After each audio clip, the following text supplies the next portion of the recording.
Back at you again in the trap, you know what I'm saying? Just another exclusive video with my peoples. I got my mans in here tonight. He's gonna be introduced to you in 1 second. But I need you to like, share, and subscribe to my channel. That's all, it don't take nothing but a minute. Just like, share, and subscribe. Peace. Back in the trap again, you know what I'm saying? Got a hell of a friend of mine, long time friend, a hell of a father, a hell of a supporter, you know what I'm saying? My man's like a genius around here. But I want to introduce you to him, my man Artie King. What's happening? What's up, my man? Man, appreciate you. Man, how you doing though? Man, I can't complain, man. Just another day. Just another day. Yes, sir. I feel that. I feel that. For sure, I feel that. Yeah. We gotta toast this up, Artie, man. Man. From the past to now and to the future. Yes, sir. All day. Yes, sir. All day.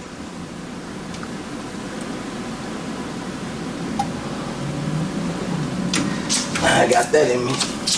So good. what's up, my man? Man, chilling, man. Chilling. Artie, man, we got how many years behind us? Man, I think, if I'm not mistaken, see, I met you in 1999. You know, I had just started cutting hair in 1999. Is that when you started? Yeah. I'll never forget when I met you. It's crazy, man, because I know you probably hear this a lot, man, but when I came up to your car, I ain't know nothing about Robin's Hood. I don't even know how I got to Robin's Hood. I just know that it was a barbershop, and I walked up and you was just sitting in your car, and I'm like, I walked in the shop and I walked back out like, ain't nobody cutting hair? And you was just sitting in your car, and I'm like, man, can I get a cut? And you was just like, got up out the car all slow and everything. I'm like, man, this old arrogant dude, man. Yeah, I was just taking his time. I'm trying to give him some money. And he just chilling. I'm like, man, he probably can't even cut hair that good. I mean, talking stuff, man, but man, yeah, it's been a long time, man. Man, but to see where we are today, yeah, man, after all these years, I remember, man, you being at Robin's Hood. I never thought we were so young, man. We got a lot of history, too. Hell yeah, man, we got a lot of history. I mean, man, just, man. I mean, you going to college, I mean, bro, like exceeding in college and all that, bro. Oh, man, speaking of college, man, I got a story for you. I don't know if I ever told you this. You know, when I met you in 99, 2000, somewhere around there, but I started going to college when I was 18, 2000. I was down there in Lafayette, and I was still coming down here to get haircuts. Yeah, I remember that. I was coming down here to get haircuts, so I needed a haircut so bad one time, man. And I was working at the newspaper down in Lafayette, right. And my supervisor, cool white lady, man, really helped me out and showed me how to do the job, and we got close. And I had only been there for a few months, so I didn't know her that well. Yeah. But she told me her daughter do babysitting. You know, my old lady, I mean my ex-wife, we wasn't married at the time, but we was dating, living together, and we had a child. And I wanted to come down here and get my hair cut, man. So she told me her daughter babysit. I don't know nothing about these people, man. I done left my 1-2-year-old son at the house with this little girl. She like 16 years old. I don't know her, she don't know me, but I was coming down here to get that haircut, man. Man, when I tell you, my old lady was mad at me when I got back. By the time I mean, we didn't have cell phones back then, so it wasn't like she could call me and see where I was. So nah, that cell phone shit wasn't really like, it wasn't really banging like that. But nah, man, that was something I was anxious to get down here and get that haircut, because I wouldn't let nobody in Lafayette cut my hair, man. Hey, but you know what though?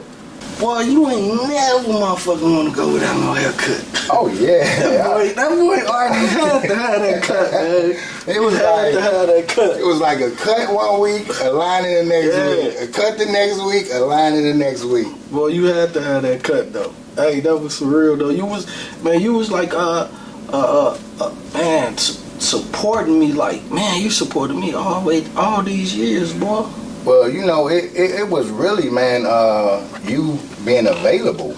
You putting yourself out there, man, because you don't know this, but people was watching you back then because you was making some serious moves.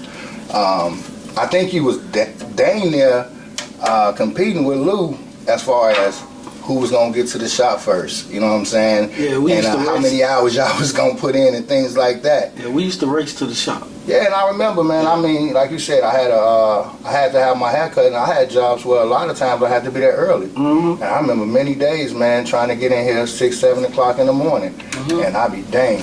You said meet me there, 6:30. We in the barber shop. Sometimes just for a lining. Yeah, but I had to be there. Sometimes just for a lining. And that's one thing I can say. People ask me, man, how did you go, or why did you go to him for so many years? Because he was always available. If he said he was gonna be there, I mean, even if you didn't have no customers, you was sitting in the shop. You was gonna let people know you was here. Yeah. So, and I appreciated that, man. But that taught me something. Yeah. Consistency, man. Being persistent.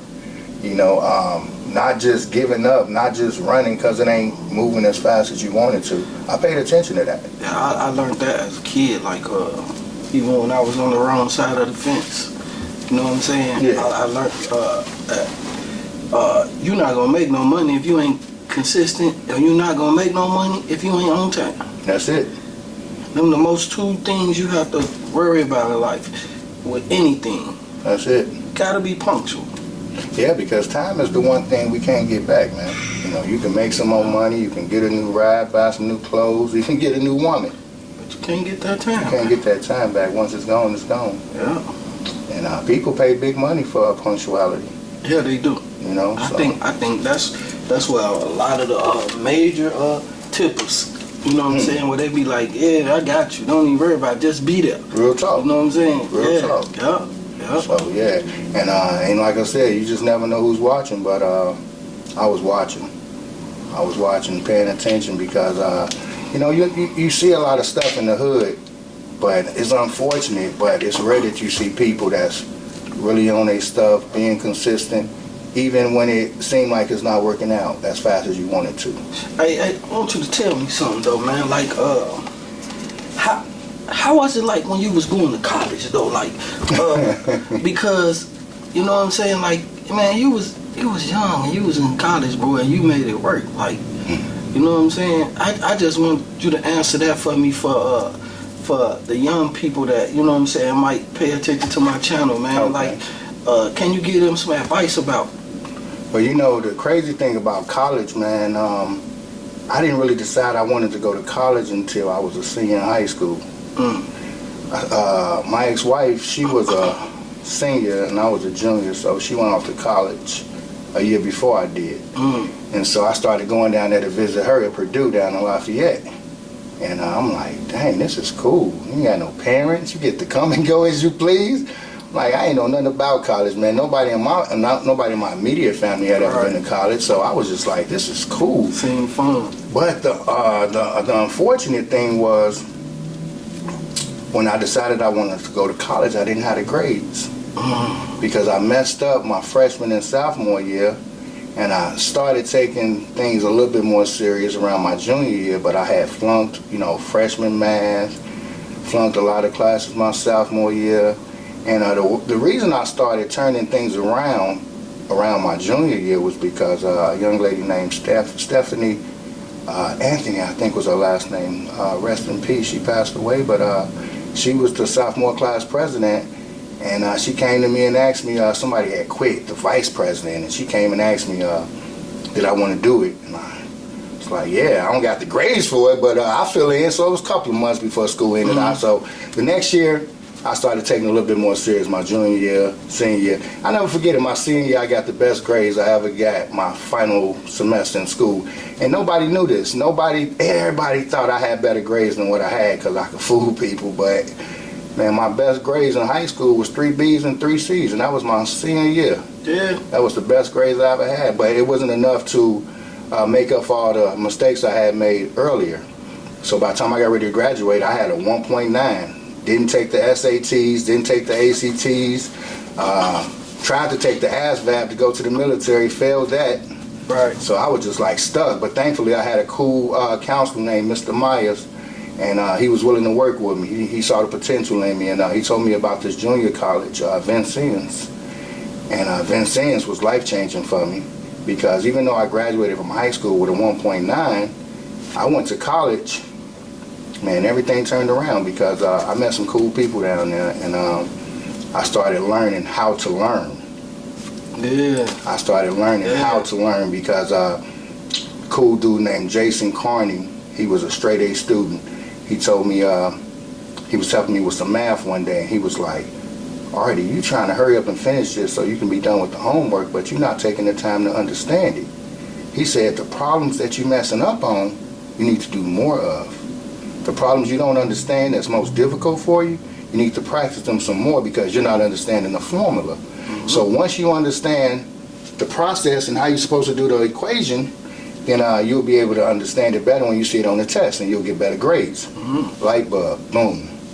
That right there started it for me, because I started realizing, stop shying away, stop trying to get away from the things that make you uncomfortable, that seem difficult, and start figuring it out. Right. And so by the time I got ready to leave Vincennes, man, I had a 3.4, 3.5. But unfortunately, I didn't graduate at the time, because my old lady, she got pregnant, the young lady I was seeing at the time, and I decided to go down there to the college where she would go to the city where she was in school, and picked up my education from down there. But man, it wasn't easy. I definitely had to do the work. And in college, like I said, it was a good experience, because even though I graduated from high school with a 1.9, I was very involved. You know, in high school, I participated in a lot of extracurricular activities, from school. From class officer to drill team to human relations club, and then I picked up on that right when I got to college. Had the chance to work at the cafeteria. Eventually, work as the student manager of all of the students in the cafeteria. Had a chance to become a resident assistant over my floor. So I had a lot of experience with that, learning how to deal with my residents and communicate between, the school and the students. So that was a good experience. And then I also got a chance to be president of Black Student Union while I was in college. Okay. So all of that took place while I was down in Vincennes. Real good experiences. Had a mentor down there by the name of MD. MD took me under his wing, showed me a lot.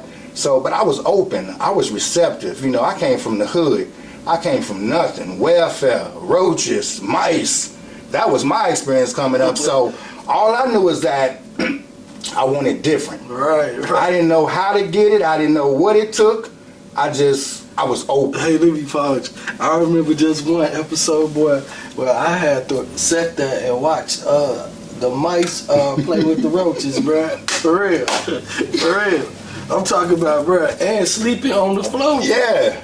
I sleep on the couch, but the couch small, so I get cramped up and I have to get on the floor. Yeah. Go ahead, doing what you gotta do. Yeah, but for real. So when I got to college, man, and that, a lot of people ask me, because I got several siblings, man, and we all different. It's 8 of us all together, but we all different. But I've been hungry since a youngster, and a lot of people have asked me, like, how you and your siblings so different?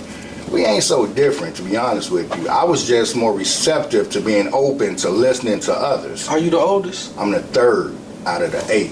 But I took that leadership role from a youngster because I saw mama struggling. We was living in the projects at the age of 12. I remember I saw mama crying, and I'm like, damn, what's wrong with mama? So I went and asked her, I'm like, mama, what's wrong? So she explained to me what was wrong, let me know what was happening with the food situation. Be back, mama. I went out and grabbed me a shovel and I started hustling. And that's how I started. From that day, when I saw mama crying and I went out there and grabbed that shovel, I saw then I had the potential to make some money, and I started hustling from that day on. And and that's where, and then from there, I started washing cars, raking leaves, running to the store, whatever I could do to make some money, man. You could do. You know what I'm saying? So I wanted to do that so I didn't have to see mama cry no more. Right. And so from that day on, I was always out hustling. Every day I got, especially on the weekend, I'm going to rake somebody's grass, wash somebody's car, but I was too scared to hustle, like get into the streets, drugs, and plus I didn't have any type of access to that. You know, I wasn't close to nobody selling drugs and things like that. I was way too afraid to get into stuff like that. So I was trying to hustle the right way. But I did do some crazy stuff. We'll talk about that. But I did what I had to do when I was a kid when we had to eat. But most of the time I tried to do it the right way. You know, and the cool thing about it was, even the older cats in the neighborhood who was hustling, they saw my drive and they used to just throw me a couple of dollars every now and then. It wasn't never about them trying to teach me how to get in the streets. Nobody ever tried to pull me under their wing and say, hey, I can teach you. Never. That was never my experience. Give me 1 second though. I do want to tell y'all, so you know what I'm saying, a little bit about what was going on. This my man's right here. My man's on 2 successful chicken spots in Gary, Indiana, called King's Wings and Things. Yeah. So yeah, he talking right now, but hey, it's some madness behind this work. Go ahead, man. Yeah. Go ahead. So I just want to keep them in tune to let them know why you even, you know what I'm saying. Hey, going out.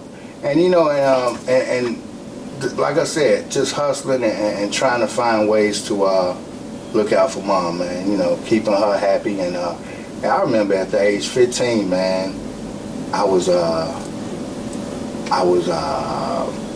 working at this hotel called the Ramada Inn out in Hammond, Indiana, and my dad used to take me to work. And I remember my pay. I was making $276 every 2 weeks, and I was 15 years old. So payday, mama get the 200, I get the 76. I was cool with that. I didn't see anything wrong with that. Others might have thought she was getting over or whatever, but I was looking out for mama. Yeah, you was looking out for mama. That was your objective. That was your goal. That's all I knew. So it was like, you was doing shit better than a lot of them. And you know, it's crazy, man, because like I said, it was rough for us, man.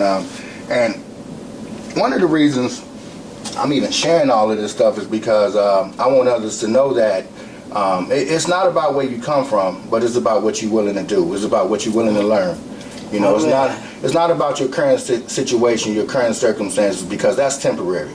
You know, and especially when you're young, because you know, when you're young, you're not responsible for where you were born, what type of lifestyle you were born into, or any of that. But if you can just hold on and be willing to listen and learn, you can start to work towards, you know, where you want to be, the direction you want to go in. Because this right here, where you were born, how you came up, you wasn't responsible for that. But at some point in your life, if you hold on, you're going to take control. It's going to be your turn to take the wheel and determine what path you want to take. I started this podcasting because, you know, of course, you know what I'm saying, everybody would love to be wealthy, but I started this podcast, something just came over me one day, and you know what I'm saying, I'm just like, shit, I'm gonna start me a podcast. But that was just the initial thing.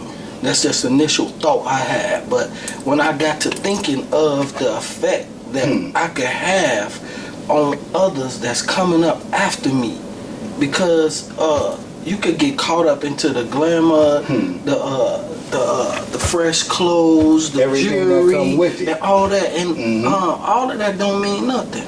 And it's a lot of kids out here, like, they throwing their life away just to get to that overnight. You know what I'm saying?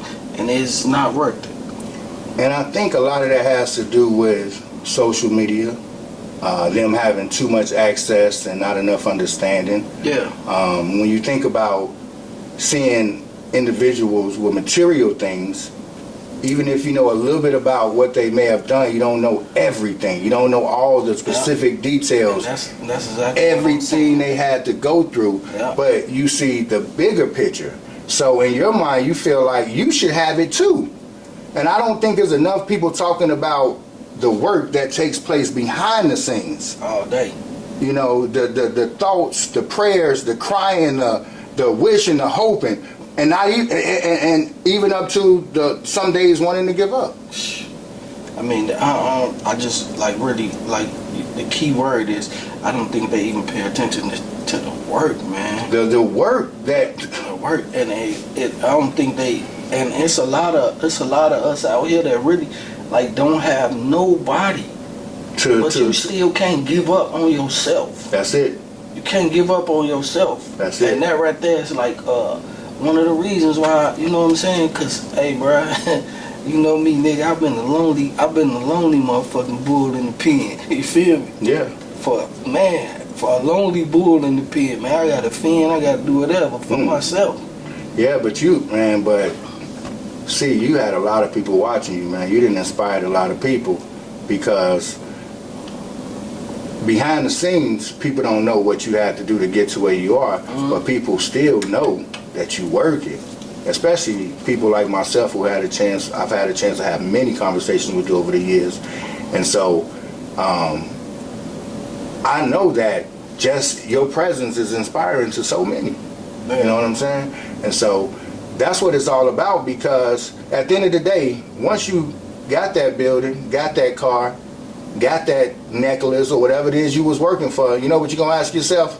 What's next? What's next? What's next? What am I going to do now? Because getting it sometimes is nowhere near as fun as working towards it. Getting it is I mean, I'm talking about the end result. I'm talking about the end result. Once you got it, once you open the doors, you got the car, whatever it is, it's like, okay, dang, I thought this would feel a little bit different. This all it is too? No, you know why it don't feel different? My reason why I think it don't feel different, because you accomplished it. You worked so hard to accomplish it. And then, now, you got to put in a whole nother level of work. So you could open up the key. You could sit there and go to the door, use your key, open up the door. But now you got to go in. And when you open up that door and go in, and then you look and you be like, whoa, wow.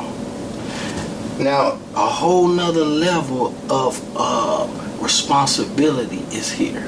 That's it. So that's why a lot of times you see people and they don't really give you what you think they should, how they should act. It's because they look at it and be like, oh, I got it, but there's a whole nother level of responsibilities behind this door. That's it. Yeah, because it's like it's been said, you know, it's one thing to get it, you know, as well as I do. Sometimes it's way harder just to keep it. It's harder. It's harder to keep it. But you know, but the growth and the things that we learn on the journey, you know, when we trying to get it, that's the thing that makes us feel most good. And like I said, not even knowing the whole time somebody's watching. And let me give you an example. When I opened up my first restaurant over on the east side, well, actually it was my second one, but the first of these two. When I opened up that restaurant over there on the east side, I was still working at the college out in Schaumburg. And I remember I was at the gas station one day, and a young man came up to me. I was dressed for work. I had a suit on. And he said, why you got a suit on? I said, because I'm about to go to work. He said, don't you work at the restaurant? I said, yeah, I own the restaurant. He said, and you got another job? I said, yeah, I work at a college. He said, wow. He said, dang, I didn't even know that.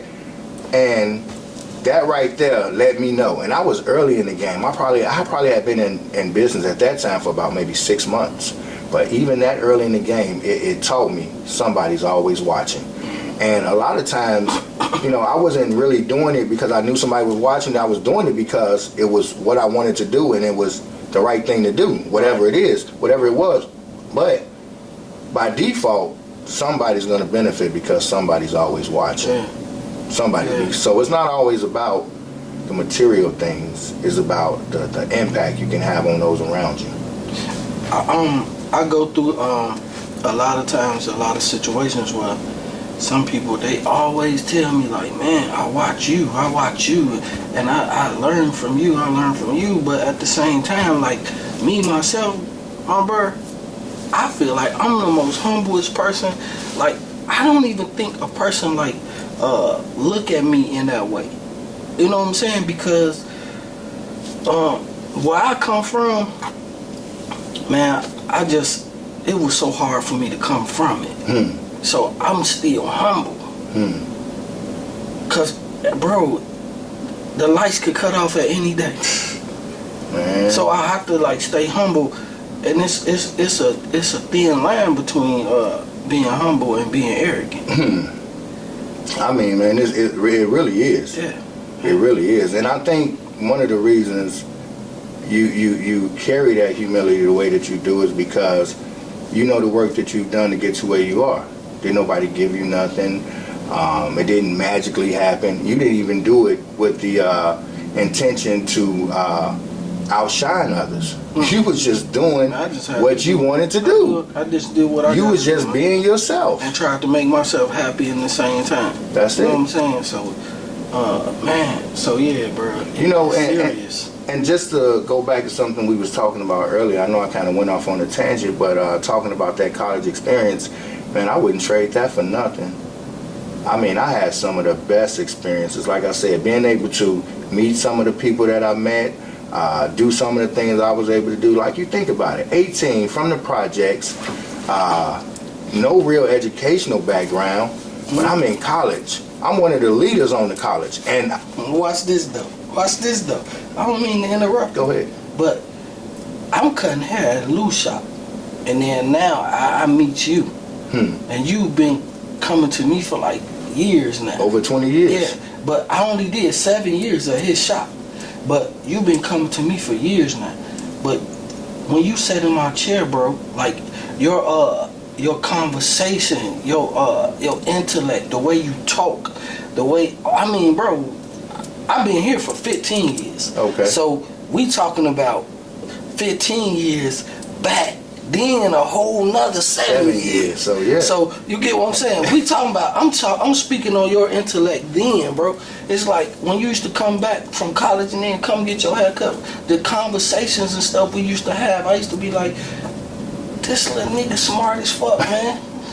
And the crazy part about it was, on paper, it wouldn't have showed that because, and I appreciate that, it wouldn't have showed that because I didn't, like I said at the time, I really didn't know how to learn.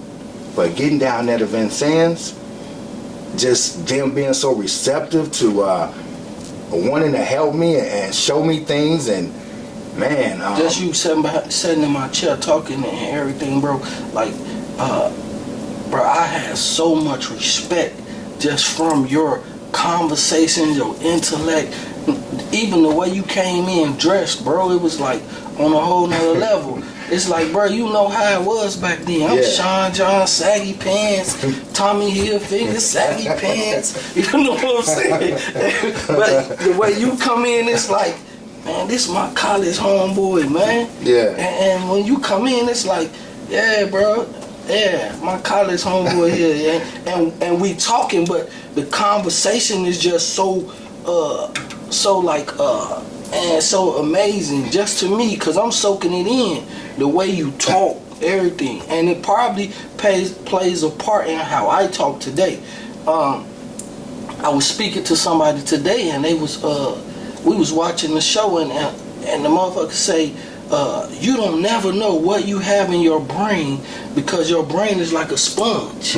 So you will never know what you have in your brain until it's time until you need it. Yeah. So you know, and I'm able to hold on. Go ahead. I'm able to talk to certain people on another level. I think also because of the conversations we had. Like, I was straight motherfucking hood and ghetto kinda, but then when I had to talk to you, I had to calm that hood and ghetto shit down just to get a good conversation with you. Yeah, you remember, we wasn't just talking in the chair. We was going to the gym at 6, 7 o'clock in the morning. I forgot about that, dude. Going to the gym. Nigga, you remember when you used to call me at like, Christmas, Man, come on, you getting up. It's time to go. All day, We in that boy 6:30 in the gym, chopping it up. No, bruh. No, let's correct that. That was like 5, I think. 5:30. It could have been earlier than that. It was 5:30. We used to get up. Boy, we get up. It's still dark outside. Yes. And we coming home, and we doing at least about an hour and a half. And then I'm coming home, and the sky's just starting to lighten up blue. You remember that big swole cat used to be in the gym? We be in Mose, bro. Mose, yeah. Remember, I used to be thinking. Shout out to Mose. Cool dude, Shout out man. to Mose. And when we was drinking the wrong things, working out the wrong way, he come over and correct us. Yeah. And And I used to always be thinking like, man, this dude had to come from jail or something. Remember I told you that, and you was like, no, I don't think so. But I was stereotyping like a mother, man. But no, he came from college. He was I think he had played semi-pro football, and so that's why he was so big, and that's why he got. I think Mo's a cute. Don't get me. I don't know, but I think Mo's is. I think he was. I think he was. Mo's a cute. Yeah. I haven't seen him around in years, man. I don't know. It's been like a couple years since I've seen him, but yeah, I think he's still around here. Okay. All right. Cool. Yeah. But yeah, man, we got big history. But you know, I ain't gonna lie to you, man.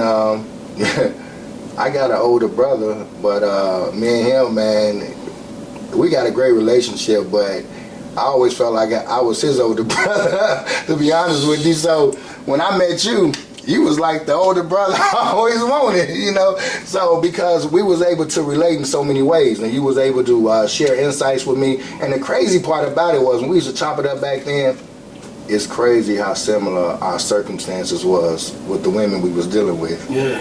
And we had so much in common as it related to dealing with them.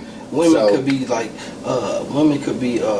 so much of a plus, and they could be so much of a challenge. They help you grow. I tell you that.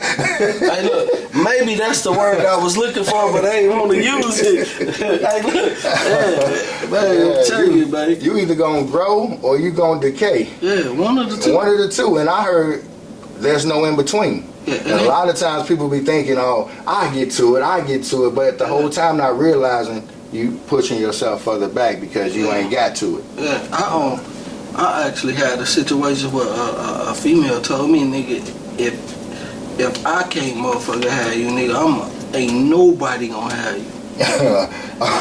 Nigga, you gonna just be out here messed up. I probably had some women to think that, but ain't nobody ever said that to me. I had some said that to me, man. Oh no! I think I would have to get away from her. See. But you know me, bro. On my lifestyle, bro, I'm gonna either bring the worst out of you or the best. Ain't no in between. You gonna see, huh? I'm gonna push it to the limit, man. I'm gonna bring the worst or the best.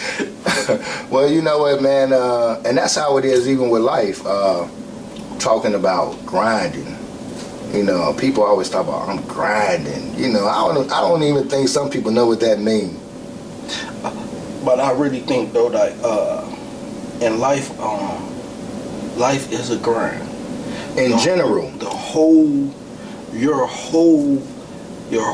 life, your whole work ethic, your whole but is that what you think others are referring to when they say I'm grinding? Yeah. I don't think so. But I think when others say that they grinding, they're trying to give people the impression that they're doing the best that they can to work towards where they're trying to get. And that's not always the case. Because when you grinding, trust me, it's different from just working to pay the bills. Well, like you said, the grind of life is a universal thing, as a natural thing. So we know you can be, you know, life as a whole is a grind. But when most people say, I'm grinding, I'm trying to get it, are they really? I think so. I really think that when a person tell you he grinding, he thinking about every aspect in his life. So, like, I run across people sometimes and they be like, what's going on with your partner? How you doing? And I'm trying to make it. Trying to make it is just like grinding. It's the same thing as, you know what I'm saying, grinding. I ain't doing nothing, man, just trying to make it. Okay, well, I guess I can say this. Maybe I can say it's levels to your grind. Yeah, but you ain't let me finish, though. Okay. So, when I say trying to make it, it's just like saying I'm grinding. Now, trying to make it, for me, is, player, I got a stack of bills on the table. I got to take care of them. I'm trying to make it to pay them bills. That's the same thing as grinding. When a person tell you they grinding, in my head, I think they thinking about them stack of bills they got. Okay, so, and I guess it would, to me, my definition of grinding would be every waking hour that you know, that you have is devoted to where you're trying to go. Mm-hmm. To me, that's grinding. Because you think about, if you're just working to get your bills paid, that's a level of grinding, because it does take, you know, some hustle. You know, you got to get up. Mm-hmm. But when you got goals that I guess when you're trying to get to levels that everybody ain't trying to get to, it takes a different kind of grind. For I'm gonna give you this for example. I listened to this one cat and I took mental notes from this one cat, and this one cat was like, man, look, if I got, he used this as an example. He said, if I got $2,000 in the bank, man, just sitting there, and I ain't really trying to touch that $2,000, but I need to pay these bills I got. So grinding to him is going out there to get that and keep stacking on top of that $2,000. Okay. So that's a grind. That is a grind. That's a grind mentality that he has every day to go out and get some more. So I don't have to touch what I got put away. Okay. Now, and that is a level of grinding, and I feel like if you're trying to accomplish something that's difficult, like for example, when you was cutting hair, you in your shop you could cut 7 days a week. Mm-hmm. In other people's shop, you can cut as many days as they give you access. Right. Maybe 5, maybe 6. Right. I don't know what that was. But if you grinding to get to a certain goal, not just pay bills, because bills is every day. You don't have to.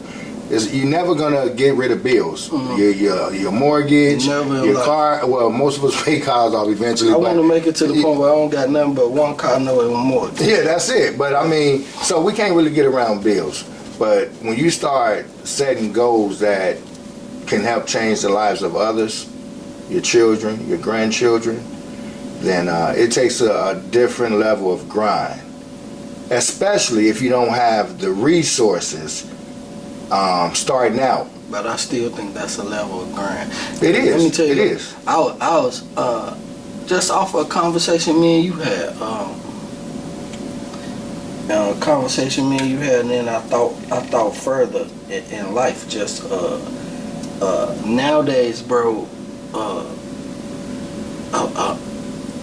a parent has to think like, I need to leave my kids, my siblings, something where they don't have to worry about shit. Mm-hmm. And I'm in the position to do that. Okay. So, you know what I'm saying? The grind ain't about me no more. There you go. The grind is about the future. That's it. But it's still a grind. I've been grinding my whole life. You get what I'm saying? Mm-hmm. I grind for me. At first, I grind just to eat. Mm-hmm. Then I grind, motherfucker, to take care of other motherfuckers. Then I grind for me. Now I gotta grind for my family. There you go. You know what I'm saying? To make sure when I decide to clock out, goddamn it, hey, they gonna be straight. They gonna be straight. So yeah, in life, the question we asked, the question it was a statement. And the statement was the grind. Yeah, I think that grind, man, that grind is just a fucking word. But don't you, it is, but it is levels to it, because when you decide that you want to get to a level, like for example, when you was just cutting hair, mm-hmm. you had to make a decision that you wanted to become an owner. That was a different level of your grind, because when you was just cutting hair, it was about just showing up. You didn't have to do nothing but show up. Mm-hmm. But when you became an owner, you had to worry about everything that it took to keep the doors open. But every man worked for a purpose. I don't think so. Yeah, because when I just showed up, to cut hair, yeah, I had bills at home. But so you saying when you were just showing up to cut hair, at that time, becoming an owner wasn't really a thought? No, because I still have bills. But once you decided you wanted to become an owner, did you feel like you had to step your grind up? Hell yeah. You had to do things that you wasn't doing at first. Like, I'll give you an example. This building, when you bought this building, it didn't look nothing like this. No. As a matter of fact, you could only use a small portion of this building when you first got it. I had tore everything apart in there. I only had a small section. So, running. When you was just cutting hair over at Robin's Hood, Yeah. all you had to do was show up. When it was over with, wrap your clippers up, go home. But I still had that grind though. Yeah, Go ahead. but that level, when it changed, it was you came in here and cut hair, and when the cutting hair was over, you had work to do. You had to stay in here and get things done because you was leveling up. Remember when we was just talking a few minutes ago when I told you it's different when you turn that key and you open the door finally and you be like, ooh, you think it's easier than what you thought, but when you open up the door you be like, ooh, this a whole nother level of responsibility. And I'm quite sure with you being and doing exactly what you done, bro, you got 2 restaurants right now, 2 of them successful. So and each one of them, when you took your keys and you opened up that door, when you walked on the other side of that step, I guarantee you was like, woo. Did you feel like that? I felt pressure. That's woo. I felt like, man, it was easier when I just had to go and just clock in and just go home, you know? Yeah, so it was a different level of my grind because I don't know about you, but when I first got into business, and I we'll talk about it a little bit later, but as to how long, but many days starting out, I knew I was working for free. And what I mean by working for free was ain't no profit. There's no profit. And if I did make a little bit of profit, it was to try to take care of some of them bills at home. It was times where we just chopping it up. It was times where I didn't feel like that. I was working for no profit. Yeah. You know what I'm saying? It's like I had to go and get another job. Yeah. That benefited what I had going on. So that job helped me with my success in what I was doing. Yeah. So hey, bro, I'm understanding. Yeah. Like it's real out here. It's real out here. So when you make the decision that you're ready to go to another level, then you got to start doing different things. You got to start doing more. Hey. You got to start, and as it relates to working for nothing, you working and you getting money that day, but you know you don't get to keep $1 of that money. But you got to understand when you make a decision where you working, or you chose to work for yourself, so you got to understand you ain't investing in nobody else. You investing in yourself. That's it. So the profit margin might be a little different. Yeah, and especially for people who try to start it with nothing. Yeah. When you have no resources, you have nobody willing to give you a loan, nobody trying to give you a blueprint. You got people that you watching at a distance and you can kind of see this, but nobody's taking you and saying, hey, let me show you how to do this. This is what you do. I started my business with, I borrowed $2,000 from somebody else. Yeah. Oh, you ain't got to tell me, because when I got the keys to my restaurant on the east side, I had already got another job. I was already working at the college. And I worked on that building for 1 year before we opened up the doors. I worked at my job. I remember my deposit to get the NIPSCO on back then was $1,200. So one check I got, because I had I had the restaurant in the Chase building in Maryville. Yeah, bro, I remember. And it started out good. Unfortunately, towards the end, we was only out there for 3 years. Towards the end, hold up, I even remember, bro, you worked at the bank upstairs and owned the restaurant downstairs. Actually, I was working at the college in the bank building. You right? Yeah, I was working at the college upstairs and had the restaurant downstairs. And owned the restaurant downstairs. Yeah. You a hustling motherfucker, boy. Hey, but you know what I did? I exhausted all of my money toward the end trying to keep the doors open. Yeah. Because we had a lot of businesses in that building. That was a professional building with 8 floors. And we had a lot of professional people in that building that eventually moved out. See, when I first got that restaurant, we had over 1,000 people coming in and out of that building on a daily basis. That's just employees. Yeah. And so, not to mention the people that was coming to interact with the employees. Right. So we had quite a few people coming in and out. So year 1, year 2, things was good. It was a great experience. Yeah. Year 3, things started dwindling because Chase moved out, the vein clinic moved out. The lawyer What year groups, was that? That was back in 2012, 2013, 2014. 2012 was the year I think the economy got messed up real bad in '08. That's when the banks crashed. You're right, because I was actually working at the bank. By 2012, I had needed to go get me another job to stabilize what I had going on, and that's when you changed your whole thing. I remember everything about that, bro. And I remember everything about that. And that was just and I'll tell you how that even got started. A lot of people ask me like, man, how'd you get into food? I didn't have a desire to get into food. That wasn't my story. Right. You know, I'm working at the college. The opportunity came my way. I remember because you told me dude that owned it already, he came to you. You didn't come to him. Oh, that was at this one over here. The second one. That wasn't the bank. That wasn't the bank. That wasn't the bank. The bank was a situation where it was a little lady running it, but she was doing a horrible job. She had been there for about 6 years, and I got the word through the grapevine that they wasn't happy with her, and I went and asked them for the opportunity, and they gave it to me. But I didn't know nothing about cooking. I didn't know nothing about running a restaurant or anything like that, so it was all new to me. And to be honest, I went and copied the lady menu that was downstairs, and gave that to the people at the building, because they said, bring us your menu. I went and copied the lady menu who already had it and tweaked it a little bit, took it to him. Man, I guess within from the time I went and knocked on her door, about maybe 2 weeks later, they gave me the opportunity. Gave you the contract. Yeah, and you talking about anxiety. You ever had anxiety?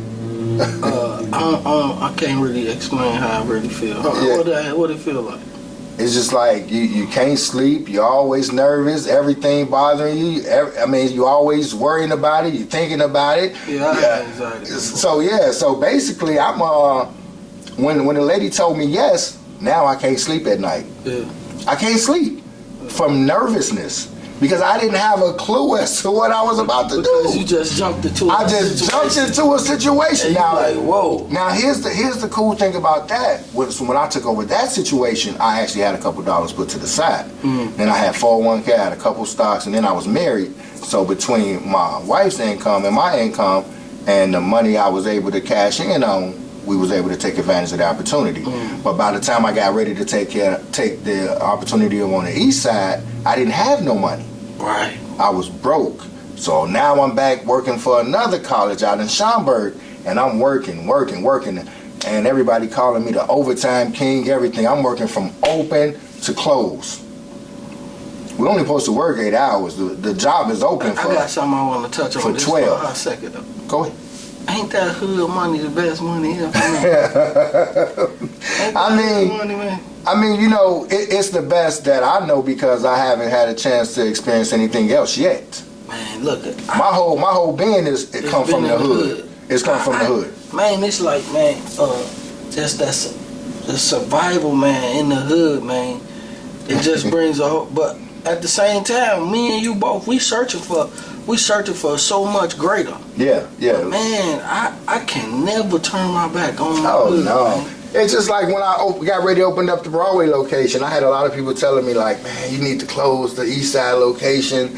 You got a better opportunity on Broadway. But it was just like, how can I just turn my back? Now, if it ever I don't even remember. I probably said that shit to you before. Well, you know, I had quite a few people tell me that. And I seen the bigger opportunity on Broadway, but you was like, no, man, I'm gonna keep that one too. Yeah. And I was like, all right. And people was like, how? Because at the time I was working so much. I was open to close 7 days a week. So they was like, how you about to run 2 locations? I remember you had one little lady with you. It was a little lady. Yeah, mama. Exactly, you mama, called her mama. Yeah. And you look, on everything I love, bro. You was really like had so much potential and so much it's a word I'm looking for. So much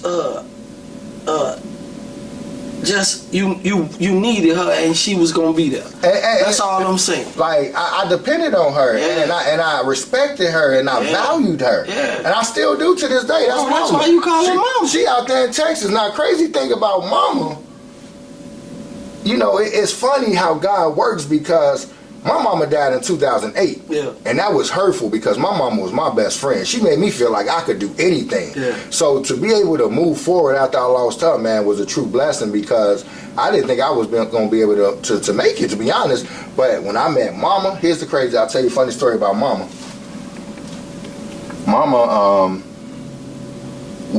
Mama's about the age that my mama would be if my mama was still living. Mm-hmm. And when I met her, she was always sweet, always cool. Mm-hmm. Her son owns that building that restaurant is in. Mm-hmm. So that's how I met her. So I had been there for 1 year before she decided to come work for me. After coming to work for me, we developed such a great relationship. Come to find out, years ago, I don't know what year, but her son was murdered.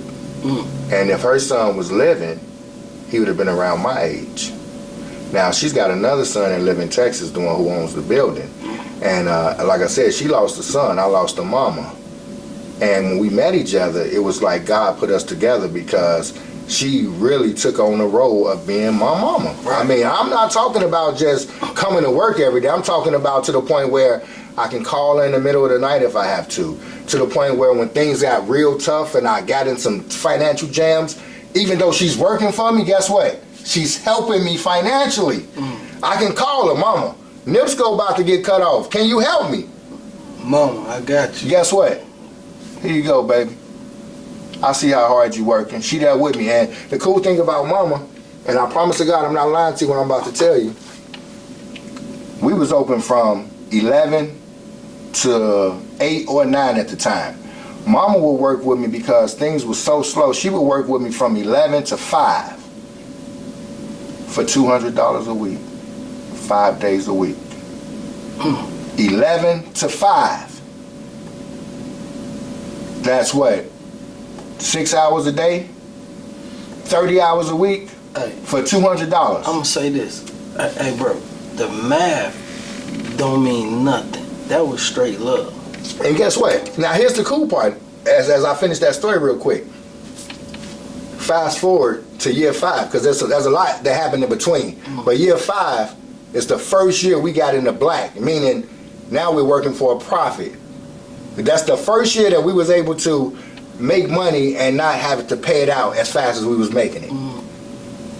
I was able to pay her back for all of those years that she worked. God dang. All those years she worked. I paid her every dime. Every dime. Every dime. She's still living. My right hand of God. I'm not lying. You can call her and ask her. She live in Texas. Every dollar that she gave me. Now, on the flip side of that, fast forward to where she got to the point where she wasn't able to work as many hours. I said she was working up 30 hours a week, then I broke it down to like 20 hours a week, and I said, guess what, mama? It's your turn. She said, what you talking about, baby?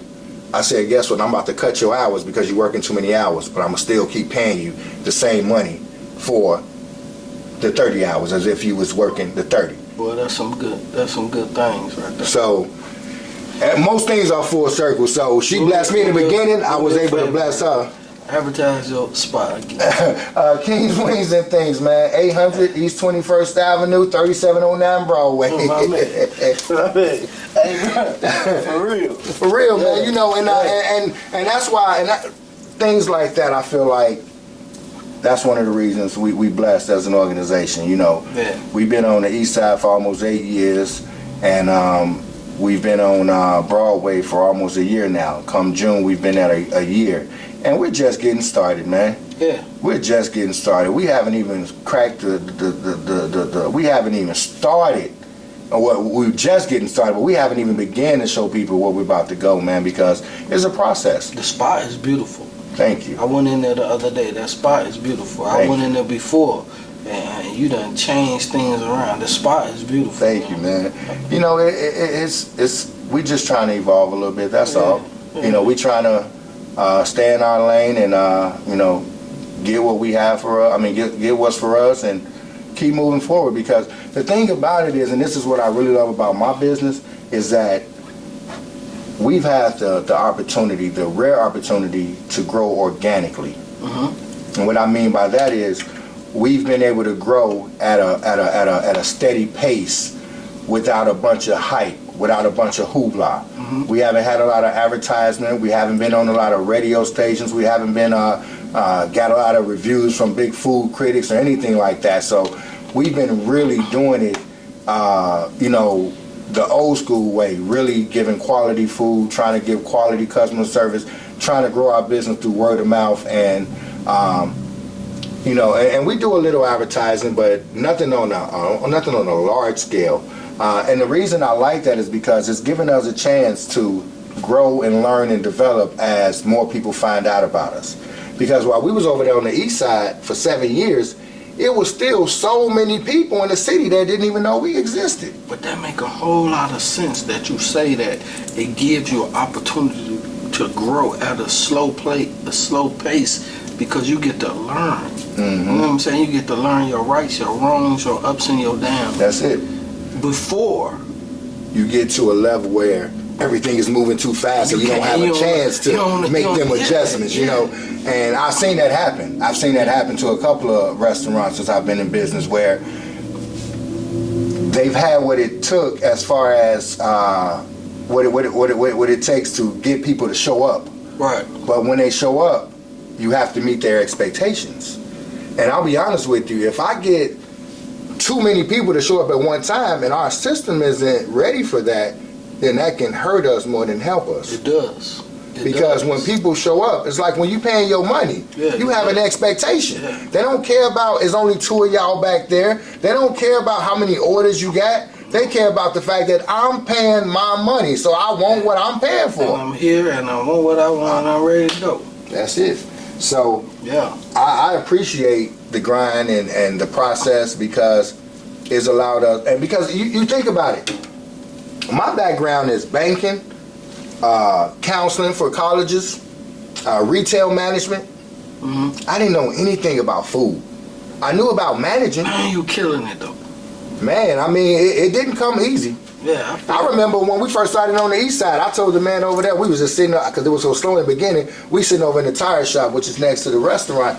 I told the gentleman, the neighbor, I said, man, I just want to make $500 a day. If we could just make $500 a day, I'd be the happiest person around.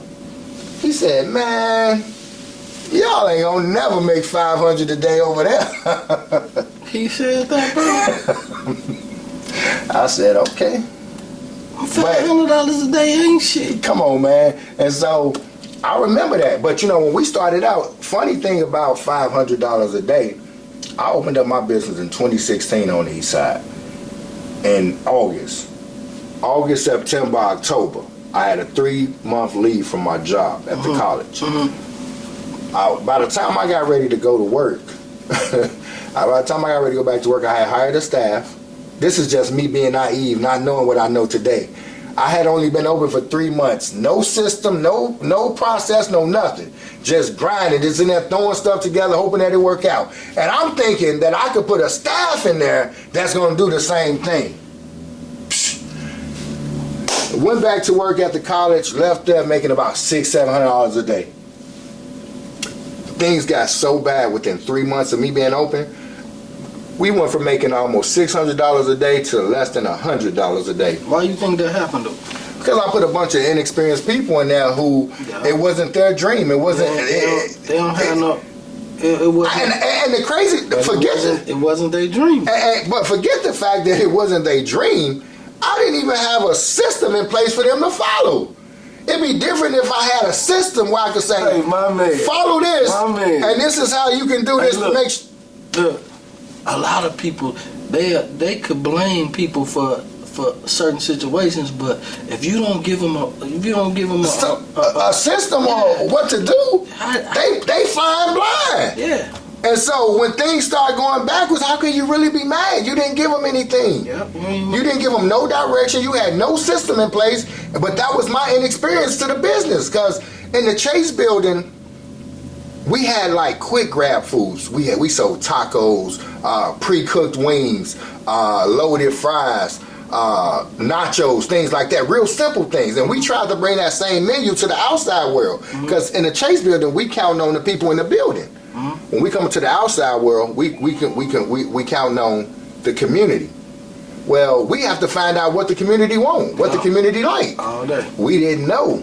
So I didn't have a system. We didn't have the products. We didn't have anything. And as a matter of fact, when we first got started, I was using home griddles, home fryers. I'm talking about didn't have a clue. I used a home griddle to make burgers and all kind of stuff on for 4 years. 4 years? For 4 years, I probably went through about 10 of them a year. Because, you're using them so much, and they not built for that type of... So, not knowing, but, we doing what we got to do because we don't know. Not knowing the equivalence of buying 10 of them a year, we could have bought a big commercial one. And just rocked it up like but we didn't know. And then we didn't have enough resources at one time to be able to do that. Because... like I said, we just didn't know, man. I was flying blind for a long time. I had to learn as I went. And it got crazy when the pandemic came along. That turned out to be a gift and a curse. Yeah, for a lot of people. For a lot of people. Yeah. Because while it blessed us, we dealt with some tragedies as well. Shit, I think everybody did. It was a pro and a con. Man. For every... Because a lot of people came up human being, during that time. Yeah. But we lost a lot of people during that time. Yeah. Believe it or not, man, I worked every day during the pandemic. Me too. I never missed one day of work. I didn't because, I was cutting hair, so that still helped. You weren't even supposed to be cutting hair. Yeah, but we was in the pandemic. What am I gonna do, man? I know, but we have people getting in trouble for that. Yeah, freshly divorced, man. What I'm gonna do, man? Yeah, you gotta. What I'm gonna do, huh? Hey, I was still getting haircuts during the pandemic. Yeah, for real, man. Everybody was. I heard a few people talking about, man, my barber won't cut my hair. That's your fault, bro. I ain't cutting your hair. You got the wrong barber. I ain't cutting your hair. Hey, bro, that's your fault. You chose the wrong barber. Yeah, maybe you're a little bit scared. Yeah, but you know what, man? The pandemic, like you said, it was a gift and a curse, man. Because I lost my own man, and me and him had plans, man. Yeah? Yeah, we was gonna take over the world together. We didn't. That's some cool shit. To have an old man, y'all could be like that though. And then when that happened, that probably messed you up, man. It did to a certain extent because I lost my mom back in 2008, and like I said, that was my best friend. And my dad, me and him, we had a different type of relationship. I always had respect for my dad. I always actually admired him from a distance. He just didn't know it. Right. He knew it before he died because thankfully I had a chance to tell him. But in 2016, when I opened my restaurant, he was living in that neighborhood. And believe it or not, when I made, and we can talk about that, but when I made the tough decision to quit my job and go full time with my business, he was a big contributor to my spirits at the time. Because after I quit my job and made the decision to go full time at the restaurant, we wasn't making any money. And so it was just amazing that during that time, surprisingly, he was working at the mill 311. But every day for about maybe 2 or 3 months, while it was real tough on me, he would come through and spend $40 to $50 for no reason. I don't know why he did it, how he did it, but every day he would come in and just order a bunch of stuff, and he don't know how much that helped my spirits. Man, that was like off the chain, man. Come on, man. He didn't have to do that. Yep. He didn't have to do that, and he was a huge supporter of mine, man. I'm talking about, even though we didn't get real close until 4 years before he died, that 4 years was the best 4 years I ever had with him, because we got real close, and I got to know him, because for the first 13 years of my life, he was a fall down drunk, and probably was that before I was born. But up until the age 13, he was a fall down drunk. And so, we talking about abuse and stealing from my mom and all kind of stuff. And thankfully, he was able to stop drinking, turn his life around, get him a job in the mill where he worked at for 20 years before he died. And he made an impact on us, thankfully, before he left. But we had plans, man. We was going to take over the world, and You know, every financial challenge I had during that time, he was right there to support me. If I had to pay a phone bill and I didn't have it, if I had to pay a light bill. As a matter of fact, I was up for a disconnection on my NIPSCO on the east side, right? Mm-hmm. I'm talking about, we in crunch time.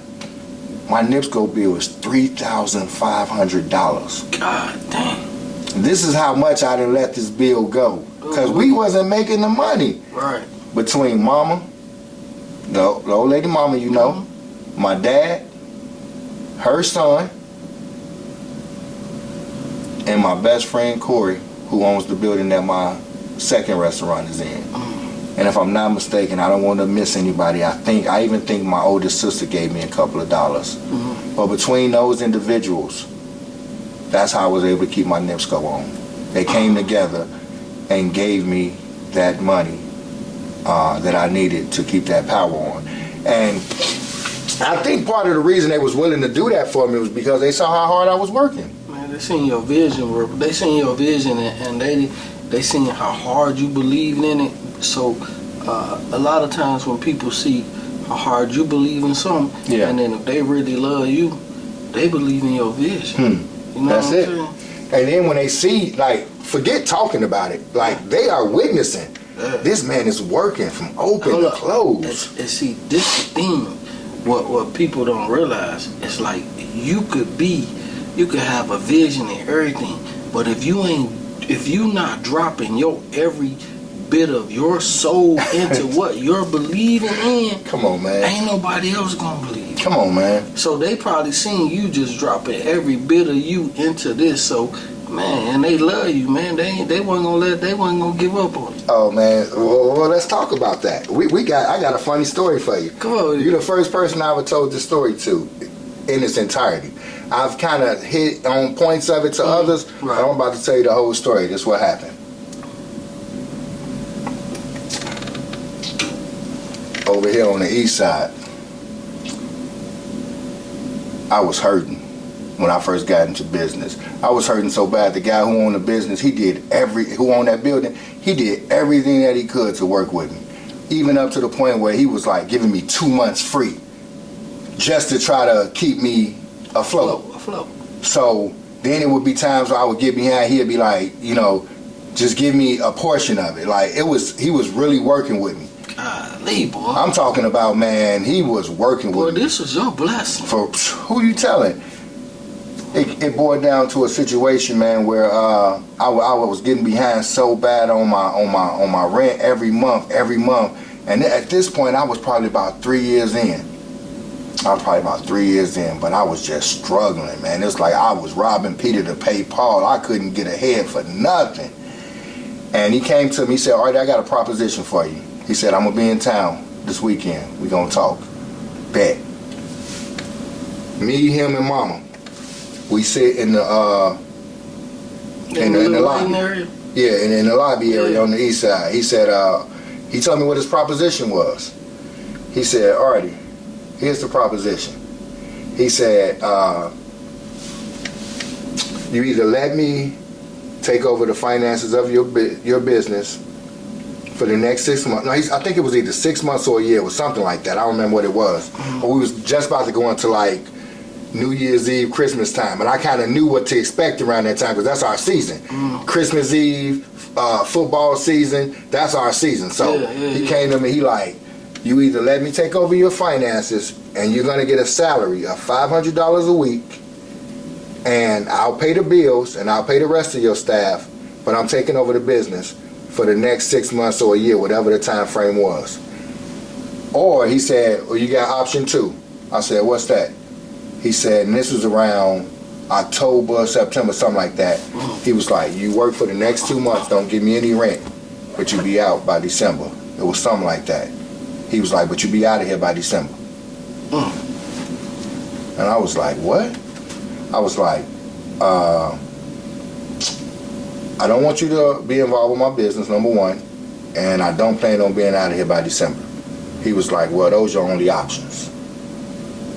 Man, we got into such a heated argument. And it's me, him, and his mother. And she see me as a son. So she like, and she's working with me every day. And me and him going back and forth, and we trying to negotiate about this. He not trying to hear it. He's not bending. He done already, and he's a man of God. So, you know, I'm sure he done talked to God about this. And so in his mind, he's firm on this. Now mama done stepped up. She said, and the mama knows she a woman of God. She don't cuss nothing. She said, damn it, David, he's doing everything he can do. What do you want him to do? And I said, I got so angry, I punched the damn door. Pow, a steel door. Put a dent in that bitch. It's still there to this day. But he said, okay, I'll tell you what. After so much deliberation for that day, I mean, we probably was in that lobby for about an hour or two. I can believe that. He said, I'm going to give you to December 1st. And I think I owed him probably about $3,500, something like that at the time. He said, either give me my money or get out. And I'm not having no conversation with you. And I went, and that was the end. That was the final thing, because after his mother spoke up and said, David, this man is in here working from open to close. What else can he do? Like, he's giving it everything he got, because again, and I missed this part of the story. The reason it got so bad like that, because remember when I left the first time, the people I had working there had ran it into the ground. Right. That's when you went back to work. That's when I went back to work to college. Yeah. But thankfully, 3 months of me being back at work, I was able to take another leave. So when I took the second leave, when that second leave was over, that's when I had to make the tough decision, either go back to work or close my business. And the year that I decided to work, that year before, I had made $68,000 that year at that college. So I could have easily closed the business and stayed at the college. Right. But that wasn't an option for me, because I know me. If I would have closed that business and just stayed working that job, I would have lived with regret for the rest of my life. Yeah, you would have been unhappy. I would have been unhappy. I would have been forever wondering I wonder what it would have been like if I would have stuck with it. Right. And even when I made the decision to quit the job and give the business everything, King's Wings 2, that wasn't in the cards. You wasn't even thinking about that. Was for somebody to even say, man, one day you're going to have a second location. That didn't even make sense to me. Right. That didn't even, because I didn't get into this business thinking about lifestyle. I got into the restaurant business just trying to make a couple of extra dollars. Because in my mind, I was going to always work a corporate job and just hire some people to work for me. That's what I... Talk about being naive. Hey, look, my homeboy said, it's made as hard as it is easy. Hey, Lou Rock. I heard him say that. Hey, Lou Rock. I heard him say that. For real, you be thinking like, man. But at the end of the day, you get in that thing and you realize it ain't nothing what you thought it was going to be, man. It ain't, because if I'd have knew then what I know now about business, about what it takes to run one, I probably would have retreated initially when I made the decision to open up the one in the Chase building. You know what? I think, I'm not for sure though. I can't really say, but I really don't know, like, how I would have dealt with my situation. But I had a land contract, so with my land contract, bro, I wasn't giving up. I wasn't giving up. Man, look at it. Purchasing this building? Okay. Bro, I wasn't giving up at all. Okay, so you say that, meaning you would have went and worked a job, or you would have did whatever? Exactly. So that's when you was willing to do whatever it takes. I had to do whatever it takes to finish off my contract that I agreed to.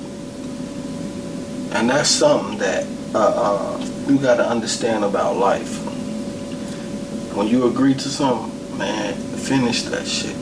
Yeah, keeping your word is serious, finish man. That shit, man. Yeah, keeping your word is serious, because you don't, like you said, I mean, like we talked about earlier, you never know who's watching. Forget the fact that you let that person down, but you never know who else is watching. You know, and you talk about not giving up. Even though subconsciously that thought crosses your mind, because it's just it's human nature. When things get tough, sometimes it's just like in your mind you say it'd probably be easier just to forget about this, just say forget it. But the drive inside of you, not gonna let it's not gonna let you. Yep. It's not gonna let you. I mean, and that right there, honestly though, that right there is it hurts a lot of us because we don't want to give up, and in some cases, some people should. But yeah, bro, you just can't give up, man. And a lot of people, it depends on what they going through, man. Like some people should give up, change avenues, you know what I'm saying? It depends on what they agree to though. Okay. See, sometimes you agree to certain things that you really can't. You know, it's people out here that they agree to certain things that they can't deliver. Yeah, I mean, we do that. You know, some people agree to that shit knowing they can't deliver that shit, man. Yeah, but I think people do that like when they childish. I mean, they not being serious, because most of us, especially when you serious about your stuff, you're not gonna, especially when you know how life works. Watch this. Go ahead. Watch this. Artie. When we really believed in ourselves, we was all childish. To a certain extent. We really we grown men right now. Yeah. When you dealing with like 25, 30 years old, we all childish. We childish. We have our selfish ways. Yeah, but at that age, you know that you've experienced some letdown, some disappointment. So you start thinking about the fact that you wouldn't want nobody to give you their word and not come through. Around that age, 25, because maybe I don't see a lot of people. Now you run with a lot more people than I do. You allow more people to be in your circle than I do, and that's probably because of the close proximity you have to be with them. Yeah, it's like by me being cutting hair and everything. I got a lot of friendships that I really like. I'm gonna say. I mean, you up and close and personal. When I'm cooking food, I'm in the kitchen, you know. Yeah, so I had a lot of friendships that weren't worth my time. Okay. And it was still childish at the time. Okay. You know what I'm saying? So, yeah, and you even shared some of that with me about people that you ran with. And yeah, it was still childish at that time. So by me making certain decisions at that time in my life, I was making grown man decisions with a childish motherfucking mentality. Okay. You know what I'm saying? And we've all been there. Yeah. We've all been. Even when I decided to get married at 23, that was a grown man decision. Did I get married before you? I think you did. I probably did. As a matter of fact, I know you did, because I got married in 2003. Ooh. And I think you. Yeah, I think I probably did. Maybe like a year. Maybe like. Because you got married out there on the boat. On the boat. Yeah. Out there on Navy Pier. Yeah. Yeah, I remember that. Beautiful wedding. Yeah, I remember that. I saw pictures. Yeah. It was a beautiful wedding. But for me, that was a childish decision. I mean, that was a grown man decision with a childish mentality. That's what I'm saying. Even at our age at that time, bro, it was like they say your brain for men especially around 24, 25 don't mature until like 21 to 24. Even later for men. Yeah. They say your brain don't mature until that time, but I still totally agree that I was at that time, bro, I was making grown man decisions with a childish mentality. You think about that. Even when we don't want to do what it takes to, because you think about when you want to get married, and we didn't think about this back then because we both got married young. It's gender roles. Mm-hmm. Meaning, when you make the decision when you make the decision to get married, there are certain things that the men are supposed to do, certain things that the women are supposed to do. But because it's so many of us who haven't witnessed that, it's hard to be that. So we out here playing house. And also, you got to understand too that even in gender roles, it's like it's so many times where a man can't really play his role in the gender role in the gender role rules and all of that. So it's like, bro, everybody's doing it too young. That's because, again, lack of example. We don't have enough examples in our circles at a young age. Yep. And then think about this. When I got married, I know for a fact, when I got married, couldn't nobody really tell me nothing. Right. I was 23. I was 23. I was the first person in my house to get a driver's license. I was the first person in my house to go to college. I was the first person in my house to get a high school diploma. First person in my house to get a college degree. And when you think about that, who gonna tell me anything? Yeah, you the daddy. I'm doing more than everybody. You King Casa, goddamn. So by the time I met my wife, nothing to me, baby. listen, her father is in her life, and he's trying to teach me. Yeah.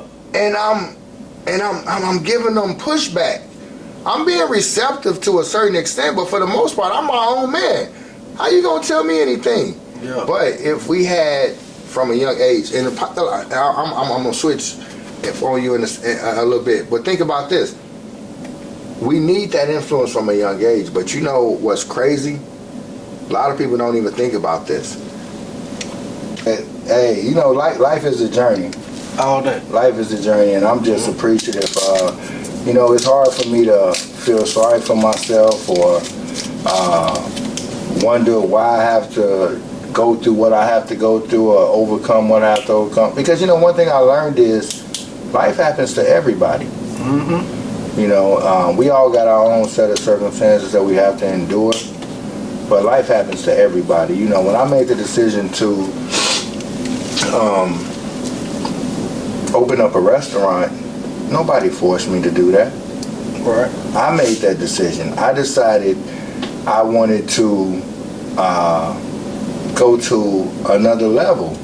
And so that means, for me, I had to be willing to do whatever it took, or to endure, at least endure whatever it took. Hey, but one thing, I heard this right here.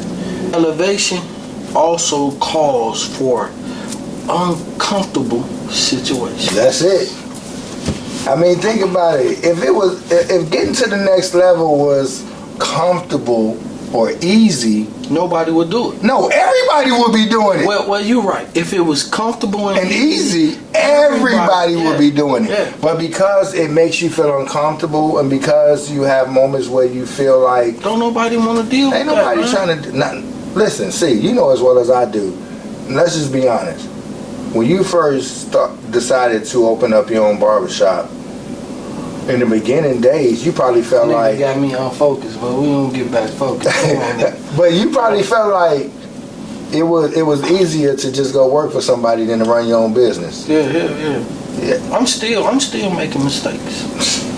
Hey, listen, I look at it like this. The person that's willing to make the most mistakes is the person that will become the most successful. Yeah, all day.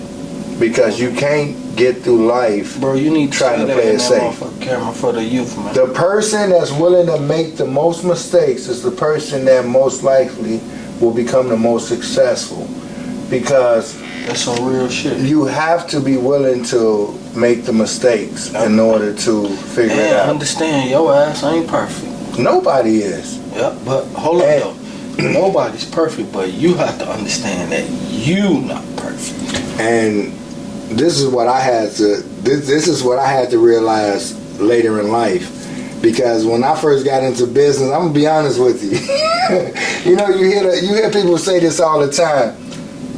You ain't gonna make no money, real money, you know, for the first 4 or 5 years. But you be thinking that's not gonna be me. Yeah, that's not gonna be my situation. Yeah. But let me ask you this: who are you as a person to feel like, because you are you gonna go through your situation totally smooth, no problems, no hiccups, no setbacks, no nothing, but yet everybody else has to endure that? What makes you feel like you don't have to? I didn't even. I understood when a person said that to me. I didn't even really take that advice from him. I looked at shit as like, let it go in one ear out the other, and I thought to myself. So you thought you wasn't gonna have to go through that? No, I ain't think that. I just thought like, whatever the fuck I gotta go through, nigga, I'm willing to go. Okay. Because. But you still didn't know what you said before. what I understood before I even got into this venture is that everybody's gonna go through something, and I knew that in order for me to elevate, I'm gonna go through some uncomfortable situations. That's it.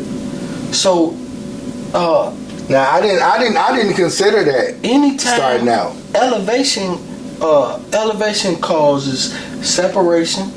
Elevation causes uncomfortable situations. Elevation, man, look at here, man. I'm gonna tell y'all, man. Elevation is the most. It could put you in the most coldest places in the world. You never thought you wanted to go, man. It can make you feel lonely at times. It'll put you in a lonely place. It can put you in a lonely place. It can make you feel lonely at times. It can make you feel like you don't deserve this. All of that, bro. But when it comes down to elevation, bro, stay focused. Yeah, because that's one of the things I learned over the years is because and I'll share this. You know, that was for a whole year when I worked at when I was trying to get the restaurant off the ground. For 1 year, I wore the same pair of pants for a whole year straight. Some people probably won't even believe that. They think I'm just talking. But I promise you, actually, they were some cargo jeans from Myers. They were some cargo jeans from Myers, and the way I did it was, you know, wear them for a couple of days, wash them. Wear them for a couple of days, wash them. Right. Because I couldn't afford to buy any more. Right. And here's the crazy part: during that year, I couldn't even afford a pair of shoes. People ask me now, like, why is it that you're so comfortable wearing slides? I like to wear slides. I got several pair of gym shoes, but I don't really like to wear shoes. I like to wear slides. And the reason I like to wear slides is because during my early years in business, I wore slides so often because that's all I could afford. I couldn't afford to go buy a pair of shoes. Some people would be like, man, you couldn't take $60 and buy a pair of shoes? No! I didn't have $60 to buy a pair of shoes because I had to buy inventory. I had to pay my people. I had to pay the bills. It was no me. I didn't buy stuff for me until year 5. And I say this: getting into business is cool, but I would not recommend the majority to do it the way that I did it, unless you got tough skin. I'm talking about I was wondering where you was gonna go. Real mental tough. Real mental tough skin. Because like you really gotta be to do it the way that I did it, you gotta be willing to sacrifice it all. Yeah, because you gotta be a grind. Not only did I live with my sister for a few months during my process of trying to get this off the ground, but I also slept in my restaurant. And see, we hit on grinding earlier in this conversation. But when I think about grinding, I think about the things that I did over those years. I didn't go to no local events. I wasn't going to concerts. I wasn't going to clubs. I wasn't going to the movies. I wasn't going out to eat. I wasn't going anywhere because every resource I had was put right back into the business because I wasn't thinking about creating a false lifestyle that others could see. I was thinking about paying my dues and doing the work so that I could later have a lifestyle. Because like I said earlier, I already knew from the beginning, who am I? Because I learned this from being in the church. Who am I to not have to endure? Who am I not to have tough times? What makes me think that I can start a business and everything goes smooth sailing and I never have a hiccup? Man, that's fantasy living. Yeah, boy, you touching on some business right now, boy. That's fantasy living, man. I mean, I made some sacrifices. But I done dealt with repossessions, evictions, power turned off. Man, things got so tough for me at one point. I came home one day, my water and my power was turned off in the same day. Oh God! Could you imagine? You know when you coming up and you have tough times, your water might be turned off or your power might be turned off. Could you imagine your power and your water getting turned off in the same day? Man, golly, man. If I can't watch TV, at least I could take a shower. If I can't take a shower, at least I could turn on the TV. But imagine you not being able to do either. but you still getting up the next day, going to grind. Yeah, bro, that's the motherfucking grind, man. A lot of people don't understand that grind, boy. And I'm gonna tell you something else. I had a restaurant in the Chase building in 2014. I'm living on 77th and Broadway. My right hand of God, I see? remember that house on the right hand side. Come on. On the left hand side. White building. White building. Yeah. Listen. Come on, G. I lived in that building with no power for 6 months. Yeah. In the wintertime, when it got extremely cold, see, my right hand of God, because I wasn't concerned about the current circumstances and I was more focused on doing what it takes to get to the next level, I slept in that house with no power in the wintertime, with 2 pair of pants on, with 3 sweaters on under a cover. Man, god damn. Because I wasn't worried about the right now, because I was doing what it took to get to the next level. Boy. And when I got up the next morning, guess what? I'm about to take me a shower. I could, cause the apartment building paid for the hot water and the water. They paid for the gas and the water. So I'm gonna tell you, I'm just gonna pause you for a second and just give you a little bit of what I understand what you're going through. I slept in my car behind American Inn Hotel, motherfucker, for a whole 2 weeks. come on, man. Yeah, in my car, bro. Come on. And I had loved ones that I could have went and slept with. Yeah, all day long. I had loved ones that would have welcomed lean me. on Come on, man. It wasn't even about that. Yeah, why not? And see, I looked at it like, Finish your motherfucking I want to pay my dues. Yeah. I want to pay my dues because even though, because when I got into business, I didn't get into business because it wasn't a situation like I was working for a restaurant for several years and then I decided to open my own. Right. It was, I'm trying something for the first time and I have no clue. But one of the reasons I lived in houses with no power and I lived in my restaurant and I went to live with my sister, one of the reasons that I was willing to do those things, 2 reasons. Number one, I wasn't willing for my kids' lifestyle to be sacrificed. I didn't want them to have to compromise how they live because I made the decision to do something different. That's number one. Right. So I was gonna pay them regardless. Like my wife was getting her child support. That wasn't a question. Number 2, I believed, not that I knew, but I believed that things were gonna get better. I believed that things were gonna get different. And here's one of the main reasons I believe that. Because I know that God is no respecter of persons, meaning he loves all of us the same. And I believe that if he was willing to do it for somebody else, if I was willing to do the work, why wouldn't he do it for me? All day. If he loved, it's just like your 3 children. You love them all the same. But if one is willing to work harder than the others, why shouldn't they be rewarded? Right. All day. If I'm willing to do the work, and on top of that, not only am I willing to do the work, but my God love me just as much as he love the next person. Man, come on, man. Who you talking to, bro? Like, this shit real. Like, Come on, man. Yeah. And then, like I said, I seen it. And like, you know why most people don't want to be inspired by others? Most people will look at you and envy you versus try to learn from you. You know why? Because they don't understand how they can take the grocery store approach with life. Meaning, they can meet you, Chris. They don't have to love everything about you. But there's certain qualities and characteristics they can pick up from you and it can impact their life. They don't have to love everything about you.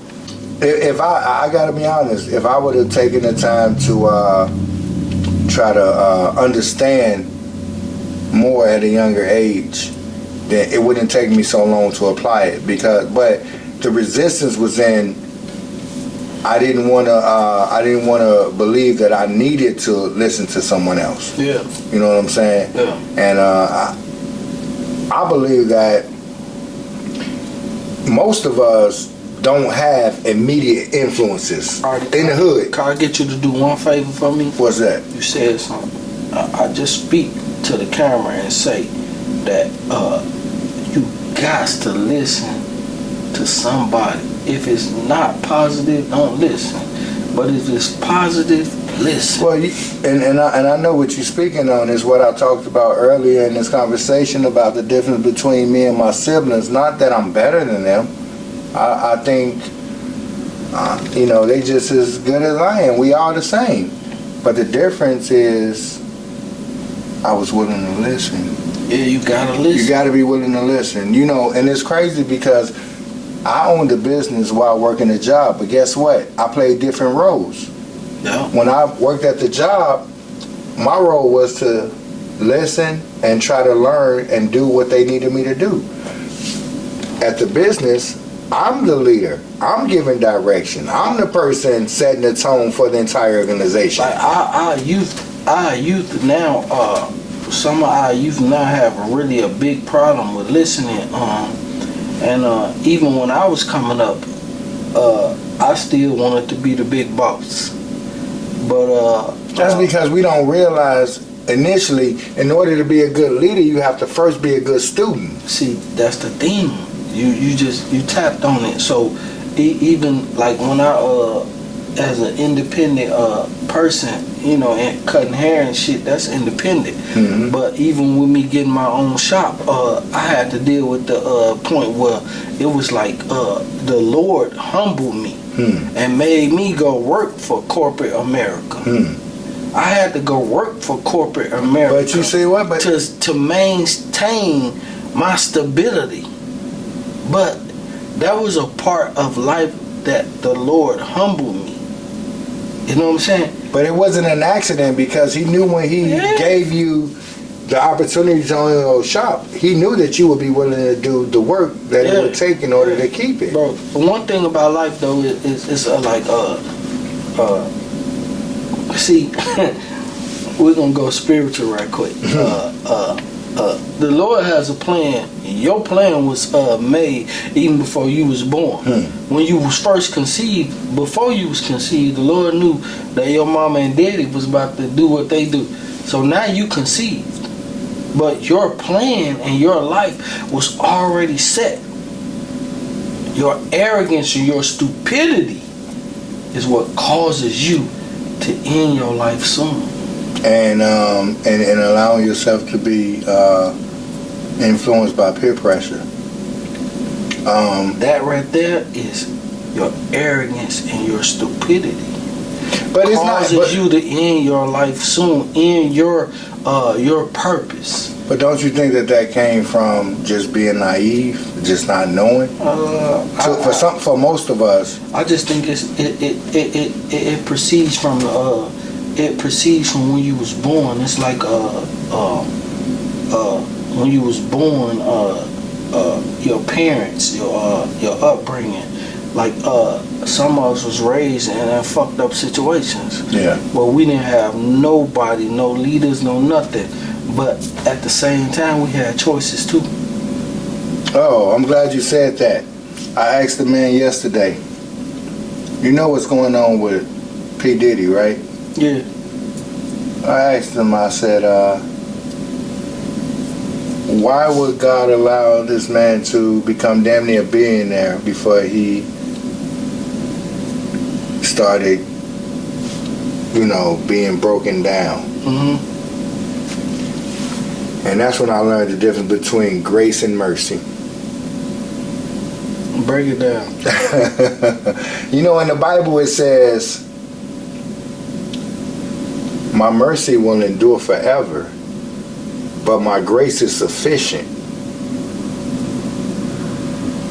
Grace and mercy is two different things. Break it down. Okay. I ain't never heard this part of the Bible before. Yeah. Break it down. When it comes to mercy, when you say my mercy is forever, meaning I will forgive you every time that I need to. Man, I heard that though. Even the Bible tells you that you're supposed to forgive 70 times 70. Come on, keep it 100. I heard that before. But grace is temporary. Yeah. He said, my grace is sufficient. Meaning, when it says sufficient, we don't know what sufficient is to God. Yeah. Meaning, okay. Listen, meaning, you might last for 50 years. I'm only going to be with you for so long, but eventually grace runs out. Yeah. But mercy is forever. My mercy endure forever. Yeah. You're going to endure, you're going to be able to, God is going to be able to share mercy with you forever, but grace runs out. Yeah. Meaning, okay, so it's like, God will forgive Puffy every time he do something wrong. And listen, the grace runs out, which means Okay, I'm gonna forgive you, but you still got to deal with the consequences of your actions. Up, bro. You still got to deal with the consequences of your actions. Your time is up. So I'll forgive you, but you still gotta pay. Hey, bro. I think really like in that situation with Puffy, he fucked up. Oh man, big time. He did something wrong. There was a point in his life where he should have let it go a long time ago. But I'm gonna say this, and everybody talk about that Puffy shit, man. And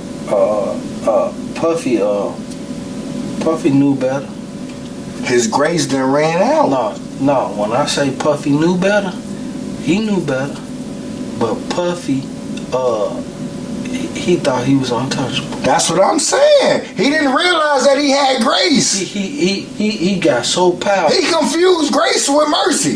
Mercy means you gon'. Yeah, he thought he was untouchable. He thought because he could, that everything is forgivable, that he didn't have to endure the consequences. Bro, but they played him like that though. They played him. They gave him everything that he wanted because he was willing to do everything that they needed him to do. And as soon as he changed that motherfucker, it was something that he did. Yeah, as soon as he changed that narrative, yeah, he fucked up somewhere. Hey man, you know what? We've been here chopping it up for almost 3 hours, man. You know. Hey Artie, man, I really appreciate you for fucking with me, man. Man, and I want to say this: it was nothing for me to come through because, like I said, you being my barber, that's only one aspect of it, man. That was just a plus. Yeah. The benefit that I got was the conversations over the years. Yeah. You being my brother, and not only that, man, you being an ear in some very difficult times for me over the years. I mean, man, from you driving that what was that, Oldsmobile or what was that back in the day, that two car I had a Delta. That was a Delta 88. Delta 88. Listen, and after you got that Delta 88, guess what? You had that Cadillac. Yeah. And guess what? You fooled us all. You made us think that when you got rid of that Cadillac and you was putting it, you had a whole thing ready for it. Yeah. When we seen that Cadillac again, guess what? It was painted. It had rims on it. Yeah. The sunroof was open. We like, what the fuck is this thing? And I hated it every day when you sold that Cadillac, hey, bro, man. that motherfucker fucked on me. Man. But then though, look, I had dropped all the way back down to a motherfucker, a Buick LeSabre. And then after the Buick LeSabre, I popped back with the Range Rover. With the Range Rover? Yeah, bro. Yeah. So all it ain't. And you know when you really material shit is just material shit. And you know what? That stuff, that's secondary to your character. Yeah. When I feel like, this is how I look at life, man. We should be aiming towards doing the right thing and becoming the best version of ourselves. But I look at it in a sense that it's the way we was created. Number one, even though I always admired you and I always respected you as a man, I always wanted to outdo you. Yeah. Yeah, not because I'm mad at you or not because I think I'm better than you. It's just the way I was made. We men. You got men that are in your circle that even though you don't want no harm to come their way. They're just trying to outdo me. We just trying to outdo each other, not because we trying to hurt each other. It's just the way we was made. I never looked at it like that. I swear to God. Dog, man, we men. I swear. Our whole being is to conquer. I'm built different then. I ain't gonna lie to you, bro. Yeah, I'm built different. You know what? I respect who you are. I respect everything about a human being. Each individuals, we have our own motherfucking, we have our own DNA, we have our own way we move. And I thought, what I do expect out of us as men is for us to be solid with each other. Real talk. So when we can't be solid with each other, I can't say in which dynamics or which area it may be. I call that retardation. I mean, I can't argue with you on what you call it, but I just feel like I look at a motherfucker that can't be hunted with his guys. You retarded, man. Well, to me, it feel like he just ain't had the right influences around him.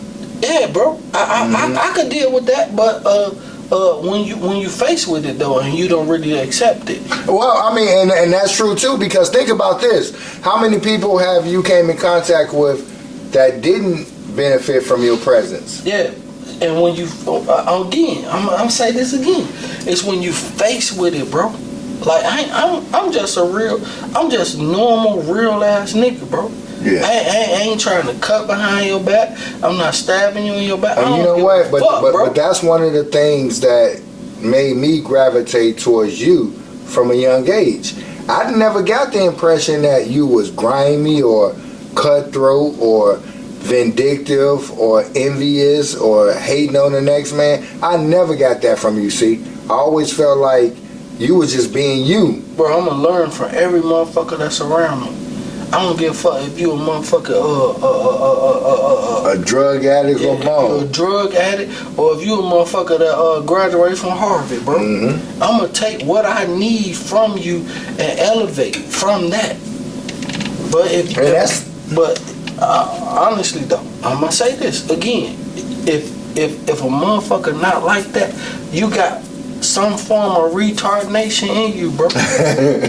Well, to a certain extent, yeah. Especially when you start hanging around people who you see are making moves and you choose not to. Yeah. Something's wrong with you. Something ain't right. Something ain't right. You like mentally like fucked up. Yeah. Like if you see a motherfucker that's trying to do something and you don't gravitate towards and absorb that whole, man, come on, man. And you probably feel that way, see, because you know more than anybody. Bro, I'm a king, bro. Not only that, but think about this.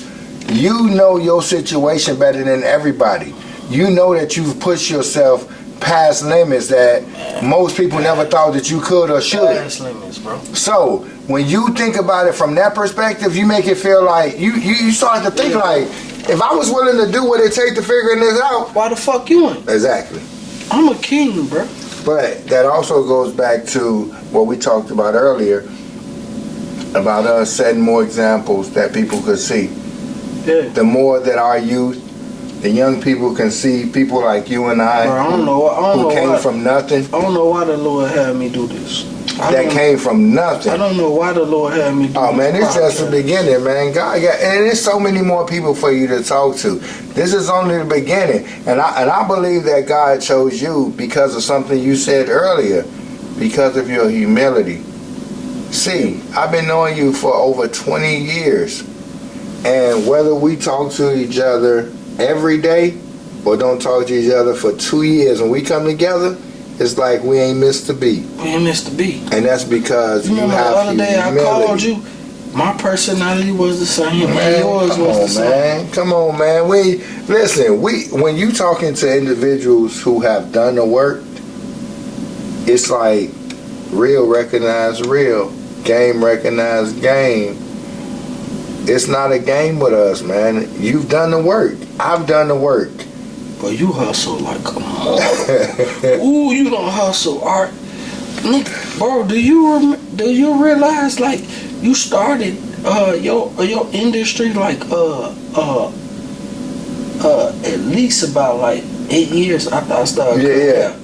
Yeah, about 7 years after you. Yeah. I think it was probably about like 7 or 8 years. And you know what's crazy, when you started on your own business, even though I was college educated and everything, I still was like, damn, why I can't do it? Like, you got your own business. Like, how can I own my own business? But I was never hating on you or mad at you. I was just happy for you. You trying to figure your like, you got your business. Look, a hating motherfucker wouldn't have never came back and said my chip. You get what I'm saying? Hey, man. A hating nigga wouldn't have never came and said in my chip. Hey, on some real stuff, man. When you got that Range Rover, when you got that, I was happy when you got that red truck. Yeah. When you got that red truck, man, I was so happy for you, dog. Man, that was my go-getter. Come on, man. Yeah. Listen, and then you upgraded to, you know what, I'll never forget when I pulled up in the Silverado, and I thought I was doing something. You had that GMC. I'm like, damn, this was right after your divorce. You done upgraded like a motherfucker. Yeah. Look, see. With or without you, nigga, I'ma live my life, man. See, man, you shared some stories with me at a young age, man, and you inspired me, bro, and I appreciate that you, bro. Because, like I said, I never forget those 6 o'clock appointments. You showing up and being willing, because I had a corporate job. Yeah. I worked at when you was cutting my hair, I worked at TCF Bank, and I worked at America's Best Contacts and Eyeglasses. And when I was working those jobs, I needed a fresh cut, and I had to wear a suit and tie. And you came through for me, bro. You know why I came through for you though? On some real shit. Every time you sat in my chair, when you was going to college and shit and all that, bro, it was like you was my exclusive client. And you know what's crazy? I never knew that, because you treated me like a brother. Yeah. You never gave me any, like, you didn't give me any, like, and as far as I could see, you didn't treat me no different than the rest of your customers. And that's one of the things that I always admired about you, see? And that's what you don't know. You could have 3 or 4 people sitting here waiting on you, and you were still gonna give that person in your chair what they paid for.